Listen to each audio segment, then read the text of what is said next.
thousands of their intricate structures line our ocean floors. They take up only 1% of our ocean floor, yet house almost a quarter of all sea life. They produce and sustain over 1,000 species of living organisms. These organisms are critical to supporting mankind. These structures are coral reefs. But over the years, these complex, amazing formations have been quickly deteriorating because of us. Yet, a specific non-profit is here to tackle this issue and trying to put back together what we humans have broken apart. They work through many coral restoration projects to help restore our reefs at Maunalua Bay to create a healthier and thriving environment. Maunalua is a nonprofit that was founded about 16 years ago by a group of longtime residents who grew up around the bay. And basically, they saw that Maunalua Bay was degraded from what they remembered as kids. And so they founded the organization with the purpose of restoring the health of Maunalua Bay and getting the community to come together to help with that effort.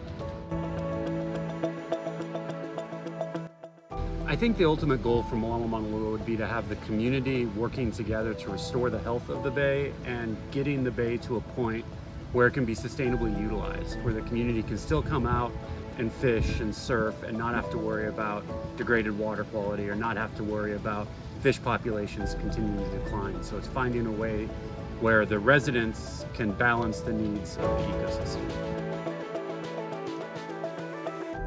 So what we do is every year we look at what the big threats are confronting the bay, and then we identify projects that can address that threat. And so the big ones we're working on right now, we're continuing with our Huki project, which is removing invasive alien algae, which is a major problem in Maunalua Bay. We're doing coral planting, and then we're doing a lot of stormwater runoff. And then in addition to all that, we have projects that are working with the community to either do restoration, things like putting oysters off of docks, to doing education with youth, to trying to find ways to get the community more informed and interested in helping.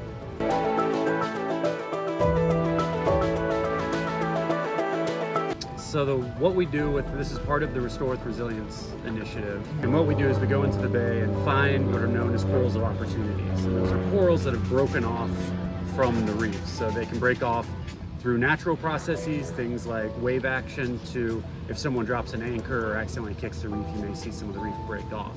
Bring those corals of opportunity to shore, and the community helps us fragment small pieces off of them. Bring those pieces that are with HIMB are then stress tested or resilience tested to see if they'll survive warming waters, which is a big concern with climate change.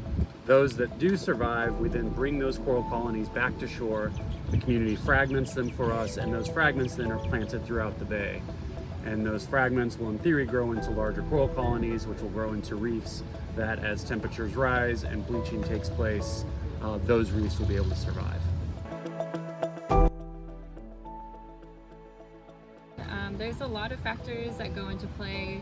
A lot of it comes from pollution on land, running off into our larger water bodies like the ocean, and those pollutants cause things like invasive algae to grow. They make the water toxic.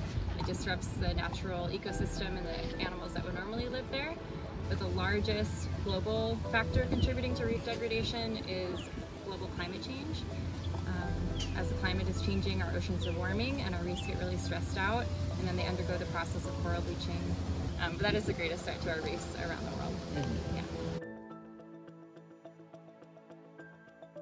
I think the biggest factor with why people should care about the organization is that the importance of the environment cannot be overstated. It's, when you talk about, let's just say coral reefs as an example, you know, they provide what everyone kind of knows as this incredible ecosystem, you know, the rainforests of the sea. Well, those fish are incredibly important for people who use it for food source. There's a huge number of people in Hawaii that catch fish, bring it home, and that's a protein source for them that night. In addition, reefs are important for anyone who likes to surf. A lot of the surf breaks around here are reef-based. But then some of the things that people don't think about is stuff like wave energy. So coral reefs essentially serve as a wall in the bay. And so all of these waves that would be coming up and crashing onto shore hit that reef, which is what gives surfers the great breaks, but the wave breaks there. If you eliminate reefs, that wave energy now is coming up onto shore. Also going to increase erosion. And so you're going to lose your beaches, you're going to lose some of that land. So aside from what people know of I like to fish, I like to snorkel, I like to dive, just as a simple infrastructural need, we need to have them out there so that they can dampen that wave energy, which is going to be especially important with climate change having stronger storms in the future.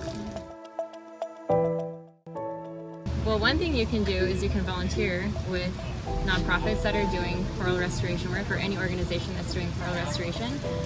Our organization does these community coral restoration work days called Punahou events, and we invite community members to come out and actually get involved in the coral restoration process. So that's a great opportunity for people who are interested in learning more about it and getting involved in that science and restoration. And then outside of that, just making more conscious choices in your everyday life. Everything that you do, from what you buy, what you use, all of these things have an impact on the environment around you. Because everything that you use, it will eventually make its way into the environment through showering, washing your hands, going to the ocean. So just being mindful and making good consumer choices when you go to the store, being mindful of different ingredients that are in things, who's producing the products, what they're made out of, what they're packaged in. All of these things play a role in what happens to our coral reefs and our natural ecosystems.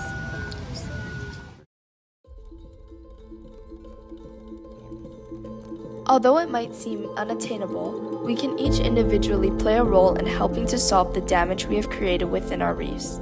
Know that we each have a part, and by educating ourselves and others about what is right and the little things we can do to contribute can make a real difference. To learn more, go to malamamaunalua.org.